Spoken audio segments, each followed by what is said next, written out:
আসছে নতুন মহামারী করোনার চেয়েও শক্তিশালী। নিঃশ্বাসে ছড়াবে ভাইরাস। এছাড়া আক্রান্ত ব্যক্তির সাথে যৌন সম্পর্ক বা শুধুমাত্র কাছাকাছি এলেও একজন থেকে অন্যজনের শরীরে ছড়িয়ে পড়তে পারে। ভাইরাসটি ফাটা চামড়া, শ্বাসতন্ত্র বা চোখ, নাক বা মুখ দিয়েও যে কারো শরীরে প্রবেশ করতে পারে। শুধু মানুষ থেকে মানুষই নয়, প্রাণী থেকেও মানুষের শরীরে প্রবেশ করতে পারে। আক্রান্ত ব্যক্তির প্রথম জ্বর, মাথা ব্যথা, ফোলা, পিঠে এবং পেশিতে ব্যথা হতে পারে। পরে সমস্ত শরীরে ফুসকুড়ি দেখা দিতে পারে, যা মুখ, চোখ এবং যৌনাঙ্গ সহ পুরো শরীরে ক্ষত তৈরি করতে পারে। বলছি এমপক্স বা মাঙ্কিপক্সের কথা, যার বৈজ্ঞানিক নাম অর্থোপক্স ভাইরাস। ইতিমধ্যে সারা বিশ্বের চিকিৎসা বিজ্ঞানীদের মাথা ব্যথার কারণ হয়ে দাঁড়িয়েছে এই মাঙ্কিপক্স। করোনা মহামারী থেকে কিছুটা স্বস্তি ঘটলেও এখনও তার ধাক্কা কাটিয়ে উঠতে পারেনি অনেক দেশ। দুর্বল অর্থনীতির দেশগুলো এখনও সাবেক অবস্থায় ফিরতে লড়াই করে চলছে। এর মধ্যেই নতুন মহামারীর প্রাদুর্ভাব দেখা গেছে আফ্রিকার বিভিন্ন দেশে, যা এখন ইউরোপ, আমেরিকাতেও ছড়িয়ে পড়তে দেখা গেছে। আফ্রিকার বিভিন্ন অংশকে বিশ্ব স্বাস্থ্য সংস্থা জরুরি অবস্থা ঘোষণা করেছে। এবার সতর্কতা জারি করল বাংলাদেশের হযরত শাহজালাল আন্তর্জাতিক বিমানবন্দর কর্তৃপক্ষ। The Africa centre for disease control and প্রিভেনশনের তথ্য মতে চলতি বছরের শুরু থেকেই জুলাই পর্যন্ত 14,500 মানুষের মাঙ্কিপক্স ভাইরাস আক্রান্ত হয়েছে। এই সময় অন্তত 450 জনের মৃত্যু হয়। পরিসংখ্যানে উঠে এসেছে, গত বছরই একই সময়ের তুলনায় এই ভাইরাসে আক্রান্তের হার বেড়েছে 160% আর মৃত্যুর হার বেড়েছে 19%। ফলে ভাইরাসটির উচ্চ মৃত্যুহার নিয়ে উদ্বেগ তৈরি হচ্ছে। মাঙ্কিপক্স কি? বাংলাদেশ সরকারের রোগতত্ত্ব, রোগ নিয়ন্ত্রণ ও গবেষণা ইনস্টিটিউট মাঙ্কিপক্স নিয়ে গত বছর এক নির্দেশনায় বলেছে, এই জাতির ভাইরাসের মধ্যে রয়েছে গুটি বসন্ত ও কাউপক্স। এজন্য মাঙ্কিপক্সের সাথে গুটি বসন্ত বা স্মল পক্সের মিল দেখা যায়। আবার মাঙ্কিপক্স ভাইরাসে রয়েছে দুটো ক্লেড বা উপজাতি। একটি হচ্ছে মধ্য আফ্রিকা ক্লেড, এ উপজাতির মাঙ্কিপক্স, যার মৃত্যুহার 10% পর্যন্ত হতে পারে। আরেকটি হচ্ছে পশ্চিম আফ্রিকা ক্লেডে উপজাতির মাঙ্কিপক্স, যাতে মৃত্যু তেমন হয়নি। মাঙ্কিপক্স একটি ভাইরাসজনিত প্রাণীজাত রোগ। 1958 সালে ডেনমার্কের একটি বিজ্ঞানাগারে এক বানরের দেহে সর্বপ্রথম এই রোগ শনাক্ত হয় বলে একে মাঙ্কিপক্স বলা হয়।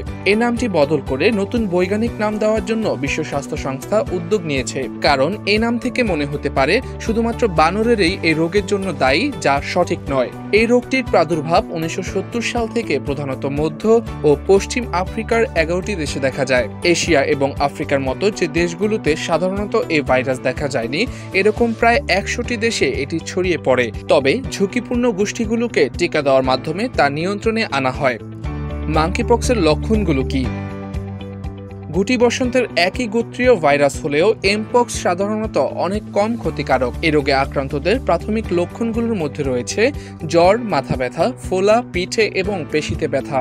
আক্রান্ত ব্যক্তির একবার জ্বর উঠলে গায়ে ফুসকুড়ি দেখা দিতে পারে। সাধারণত মুখ থেকে শুরু হয়ে পরে হাতের তালু এবং পায়ের তলদেশ সহ শরীরের অন্যান্য অংশে তা ছড়িয়ে পড়ে।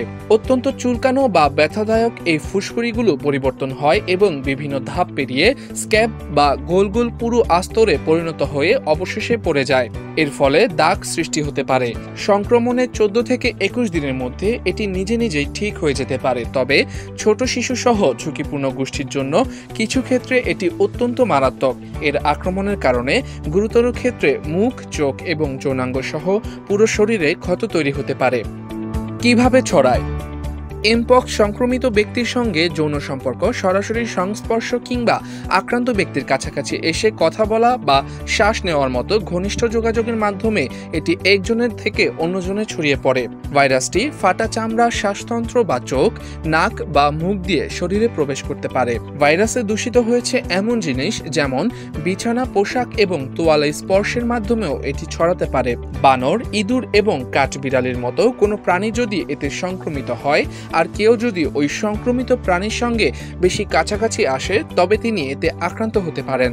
2022 সালের বৈশ্বিক প্রাদুর্ভাবের সময় বেশিরভাগ ক্ষেত্রে যৌন সম্পর্কের মাধ্যমে ভাইরাসটি ছড়িয়ে পড়ে। কঙ্গোর বর্তমান প্রাদুর্ভাবের বড় একটি কারণ আক্রান্ত ব্যক্তির সঙ্গে যৌন সম্পর্ক ও ঘনিষ্ঠ যোগাযোগ। ছোট শিশু সহ অন্যান্য ঝুঁকিপূর্ণ সম্প্রদায়ের মধ্যে এমপক্স পাওয়া গেছে। সবচেয়ে বেশি ঝুঁকিতে যারা? রোগের উপসর্গযুক্ত ব্যক্তির স্বাস্থ্যকর্মী এবং পরিবারের সদস্য সহ তার ঘনিষ্ঠ সংস্পর্শে আসা যে কেউ এই ভাইরাসে আক্রান্ত হতে পারেন। সবচেয়ে বেশি ঝুঁকিতে রয়েছে শিশুরা, কারণ তাদের রোগ প্রতিরোধ ক্ষমতা দুর্বল।